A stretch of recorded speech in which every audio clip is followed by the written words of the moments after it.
선임병들에게 끔찍한 폭행을 당해 사망한 윤일병 사건.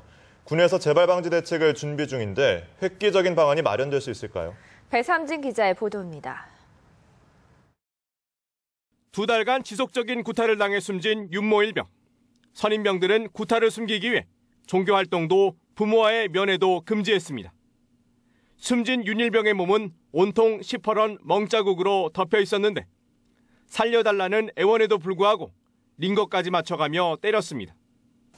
윤일병이 지속된 폭행으로 대답을 잘 못하자 이모 상병은 윤일병의 정수리를 크게 소리가 날 정도로 강하게 폭행했습니다. 윤일병은 그 충격으로 쓰러졌다가 다시. 앞서 군 당국은 사고가 터질 때마다 수많은 대책들을 내놨지만 정작 윤일병의 죽음을 막지는 못했습니다. 부대 내 악습을 신고할 소원술이나 국방 헬프콜의 제도도 있었지만 실제 활용되지도 못했습니다.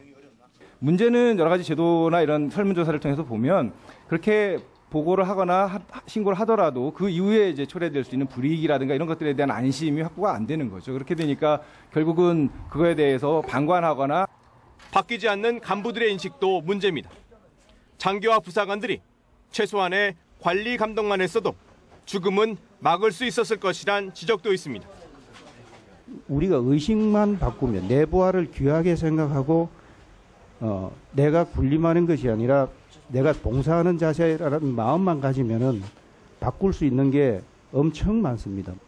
연말까지 병영 문화를 바꿀 대책을 내놓겠다는 군 당국. 군내 폭행이 반복되는 재탕, 3탕식 대책이 나오지 않길 국민들은 기대하고 있습니다. 뉴스와이 배삼진입니다.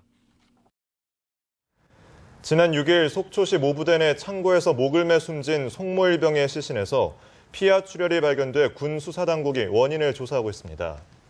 육군 8군단은 송모 일병의 직접적인 사인은 목을 맨 데 따른 것이라고 발표했습니다. 하지만 부검을 하자 머리와 어깨, 무릎 등 7곳에서 검시 과정에서는 발견하지 못했던 피하 출혈이 나타났습니다. 군 당국은 이 출혈이 보급병 직무 수행 중에 발생한 것인지 아니면 부대 활동 과정에서 발생한 것인지 등을 확인하고 있습니다. 이처럼 올해 상반기 유난히 병영 내에서 각종 사건 사고가 많았지만 군의 모집병 지원자는 오히려 지난해보다 증가한 것으로 나타났습니다.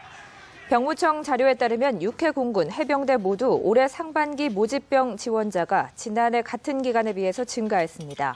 육군의 경우 올해 7월까지 5만 6,491명이 모집할 계획이었지만 7배나 많은 40만 8,032명이 지원했습니다. 또 지난해 같은 기간에는 5만 8,150명 모집에 24만 4,384명이 군 문을 두드렸습니다. 해군과 공군 역시 지난해 같은 기간보다 지원자가 많았고 해병대 모집병 지원자도 1.4배 증가했습니다.